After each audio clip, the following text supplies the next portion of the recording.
If you want your aim to look like this in Call of Duty Warzone, then you came to the right place. I guarantee if you watch this entire video and follow all of the steps I lay out here, you will see a dramatic improvement in your aim within Call of Duty, and that's going to translate to you getting more kills and more wins in Warzone. Now, getting started, we have to make sure you guys are using the most optimal settings, because if not, you'll never have a chance to begin with. Of course, sensitivity is one of the most important settings related to aim, but I want to clarify, there is not a perfect sensitivity, and this will depend person to person.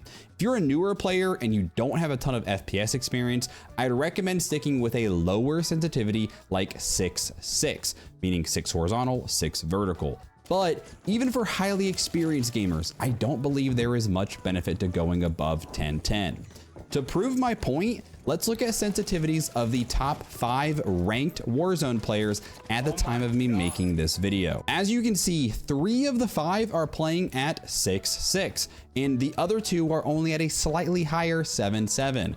Personally, I play at 8/8, but after seeing this, I'm tempted to drop down to 7/7 to be honest. You'll also notice that most of these guys play at a 1 ADS multiplier, although youngsters in Night do play around a little bit with their custom sensitivity per zoom, and on their lower zoom optics only have their ADS senses changed to be a little bit different. To simplify though, I recommend picking an ADS sensitivity somewhere between 0.65 at the absolute lowest or keeping it at 1. Personally, I do a 0.85. If you have no idea where to start, here's a quick test to kind of find your sensitivity. Pick a target about 5 to 10 meters away and flick off to the side, and you're gonna practice just from a hip fire, kind of flicking and stopping your aim. So you'll notice there, I stopped a bit short. We'll go to the side, bam, that was pretty much spot on. Again, we'll do it pretty much spot on. And you'll see in there, for example, I went over. So what you're looking for is, are you consistently ending short or over? If you're ending short, you might want to consider going at a slightly higher sensitivity, but only bump up by 1 or 2. If you're consistently flicking past, you might want to consider dropping it down by 1 or 2.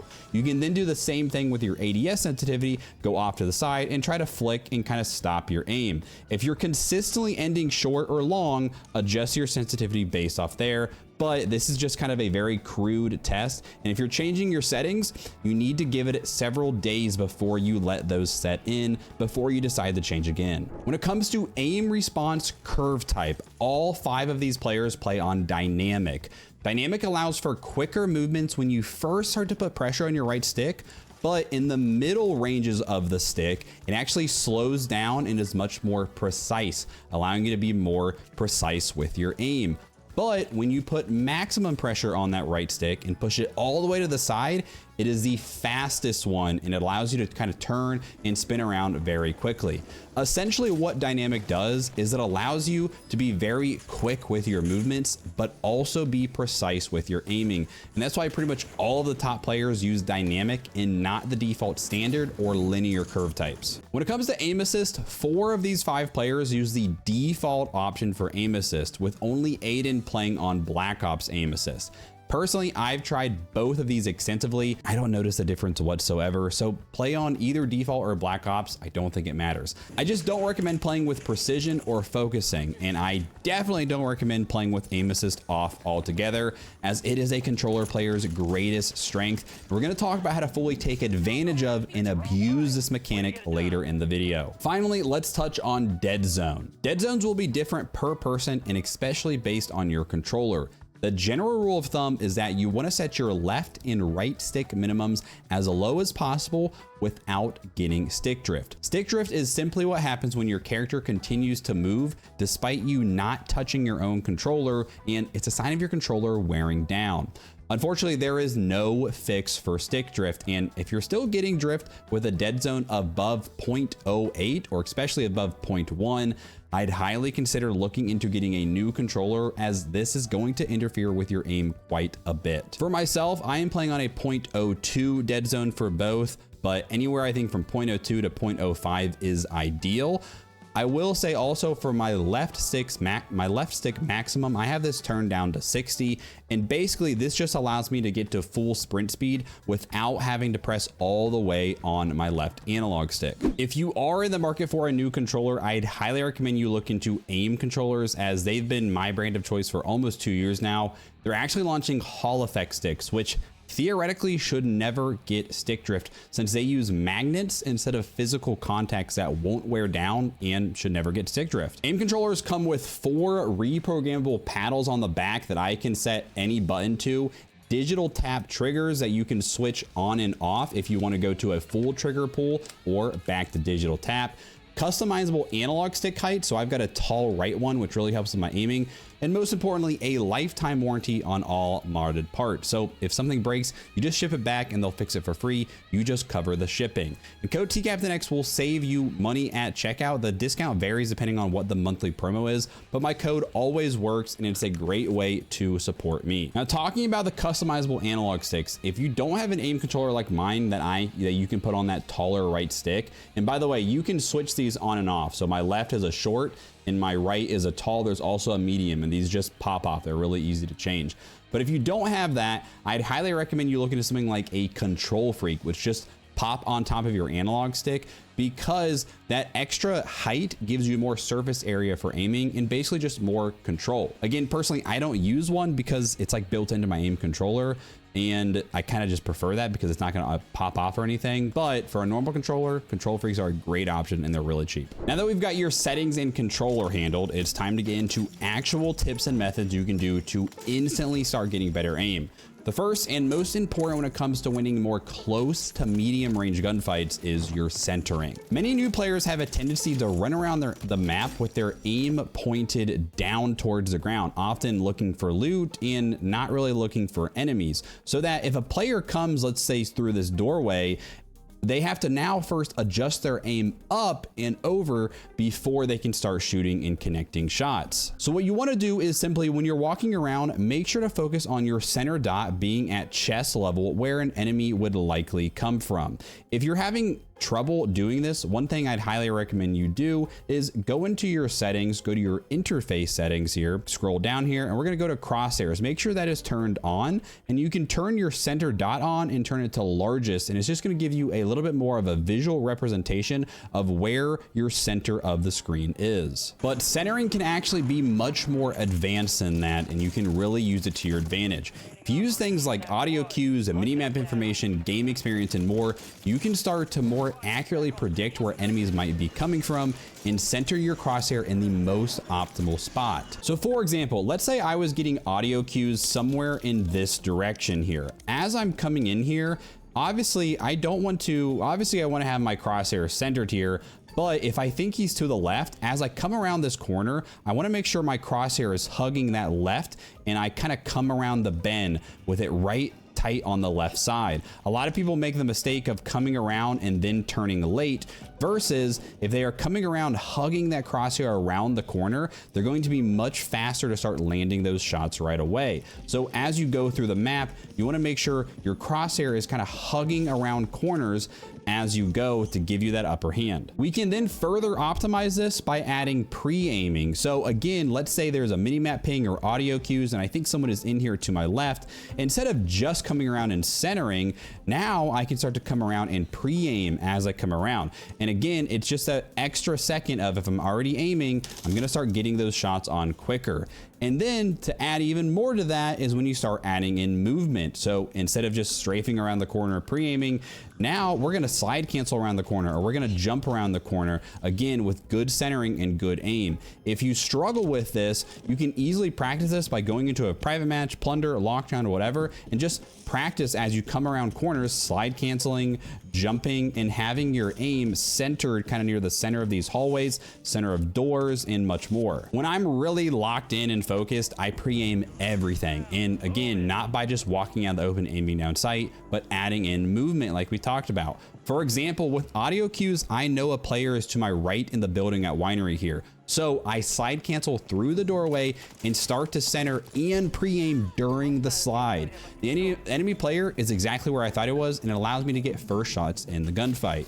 This way, not only am I coming out of cover already aiming at the enemy, I'm also coming out as a fast moving target, which is going to make it much harder for the enemy to be able to successfully track me and be able to land their shots on me. Like I mentioned earlier, there are ways that we can essentially increase the amount of aim assist we get in Warzone and make your aim super sticky. Aim assist is an extremely broken mechanic if you know how to abuse it. So first, let me explain the two types of aim assist present in Call of Duty. So first, you have your standard aim slowdown. So if I am not moving at all, and as I move my aim closer to this target, when I get within a bubble, it's about this size, I'm kind of drawing around the bubble, my aim will slow down. So as I go, bam, see how it's sped up there? And we're gonna come towards it, bam, it slows down. So basically, when you get near a target, your aim slows down, so that way you don't overshoot it. Now, the second part of aim assist is the much more broken part, and this is the rotational aim assist. So when I start to apply pressure with the left analog stick, see how my guy is actually rotating slightly, even though I'm not touching my right stick. He's actually staying on target, even though I'm not turning my character. And if we step up here and this guy drags across, see how I never touch my right stick and my aim went from here to here. We'll do this again here. As long as I'm touching my left stick, my aim is going to drag. Again, I'm not touching my right stick at all here. I'm just putting pressure on the left stick. So essentially, as long as you are not standing completely still, as long as you're putting a little bit of input on that left stick, and it can be all the way to the left, all the way right, forward or backwards, you're going to get that rotational aim assist.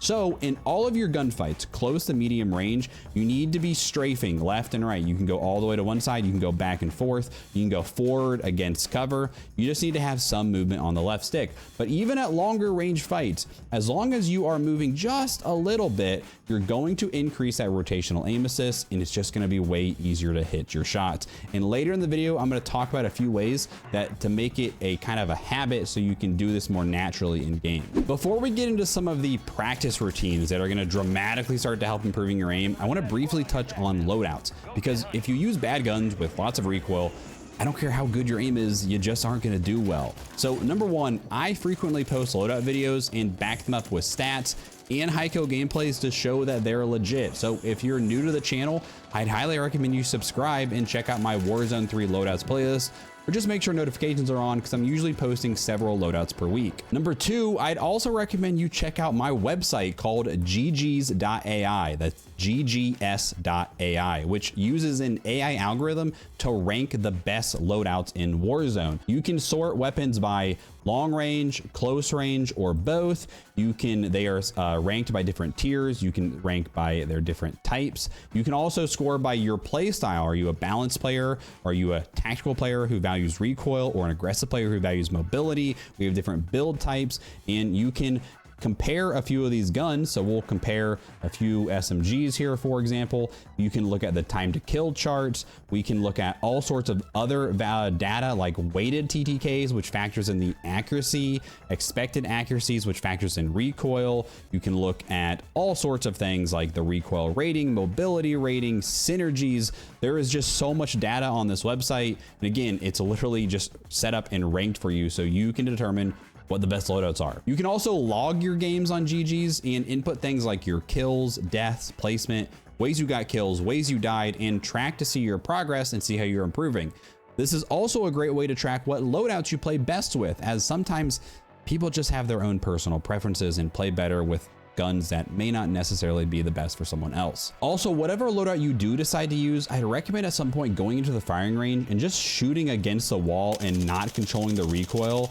That way you can get a quick feel for what the recoil pattern does. So for example, this HRM9, it's pretty much straight up and a little bit to the left. So I know when I'm controlling this recoil, I need to pull down and just slightly to the right. Okay, let's finally get into the practice routines that I guarantee if you do everything I've said in this video and you just start doing this one routine, you will see dramatic results very quickly. The first one is my bread and butter, and it will dramatically help your overall control of the right stick. stick. Every day before I play Warzone, I do a 10-minute warm-up. You do need MW3 multiplayer in order to do this. If you don't have that, Vondel Lockdown is an okay option as well though. So once you're in the MW3 private match, and again, this is MW3, not Warzone, go to the game setup, change to free-for-all for the mode. For the training map, for this one, I'd recommend either doing training facility, shipment, or Rust. Those are kind of my top three. Scrapyard is okay too.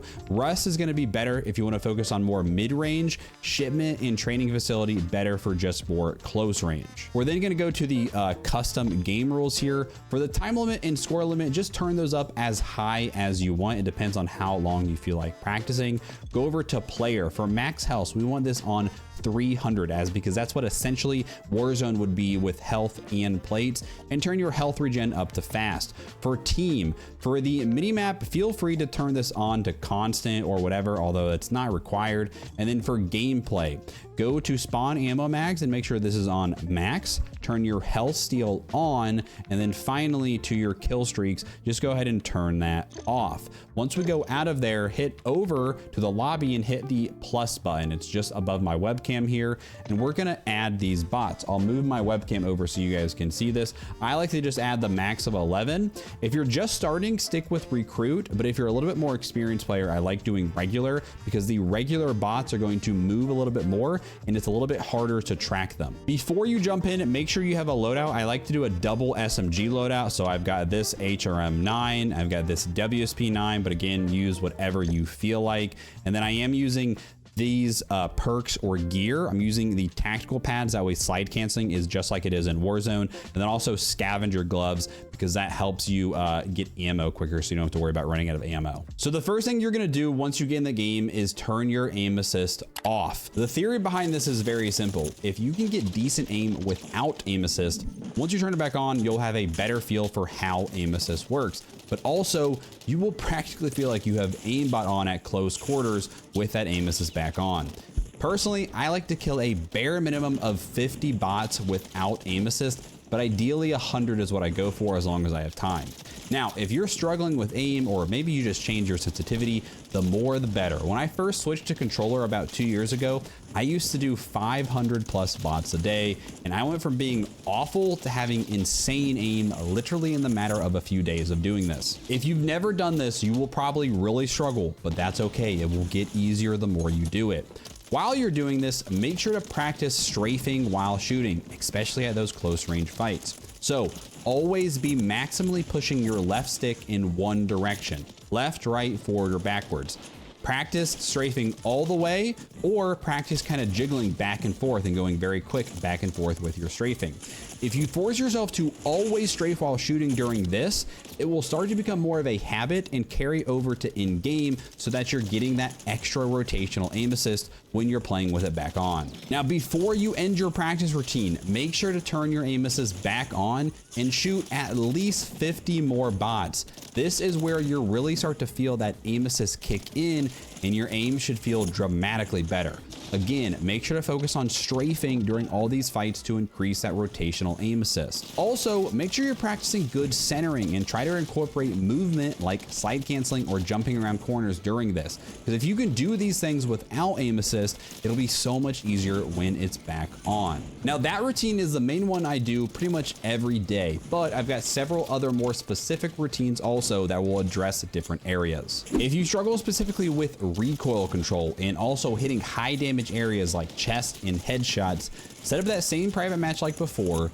Leave your aim assist on for this one, but increase your ADS sensitivity by 0.3 to 0.5 higher than what you normally play on. So if you're normally at 1 ADS, go to like 1.3 or 1.5. For myself, I'm on 0.85, so I'll go up to, let's say, about 1.3.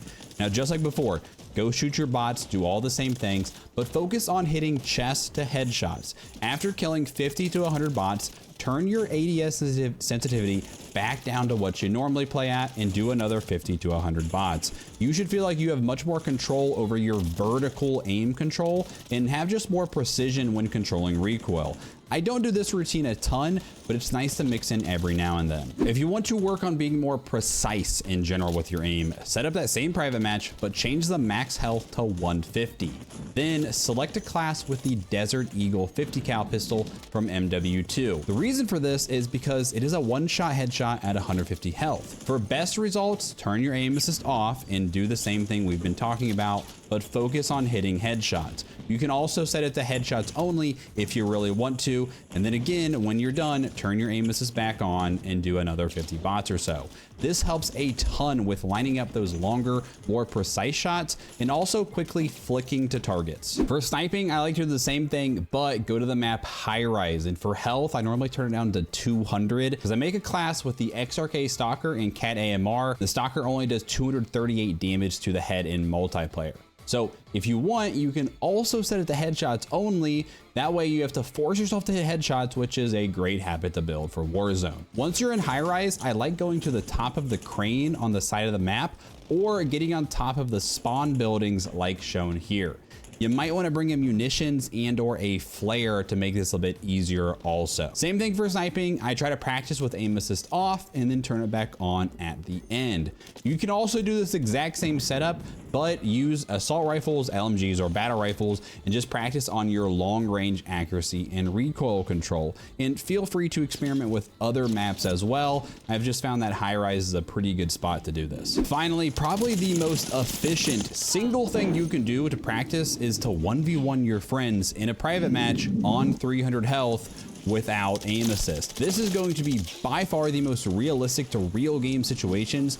And if you can track actual good players with good movement without aim assist, again, when you turn that aim assist back on, it's going to seem so much easier, just like the other routines. But again, also make sure you turn your aim assist back on, get a few more kills with it at the end before you jump back into a real Warzone match. Finally, I do want to touch on using an actual aim trainer game like Aim Lab to practice your aim on controller if you play on PC. And by the way, you cannot do this on console. I have an older video on this that is still pretty much the exact same. It is completely relevant. I'll link it here and also in the video description down below. Setting up the settings is pretty self-explanatory, but again, I go over that in the video. The problem is AimLab never added the current MW3 and Warzone 3 to the game. Because of that, the sensitivity feels a little bit off to me. I know several people that still prefer to warm up in AimLab over in game because you can get a lot more game specific scenarios and it's generally harder to track in AimLab compared to just the bots. Personally, I have not really been using a lot of AimLab, but I just wanted to cover this and say, yes, you can do this and it is a great option to improve your aim still. At the end of the day, the more time you put in practicing, the more results you'll get. If you can do one of these routines for 10 minutes, 5 times a week, I guarantee you'll see insane results. And if you're more dedicated and maybe you can do 20 minutes instead, you'll get even more results. I hope you guys found this video helpful. If you did, please leave a like and subscribe if you're not already. And if you need my complete settings video, go check out this video right over here. I don't know which way the editor is going to put it. Micah, pick a direction.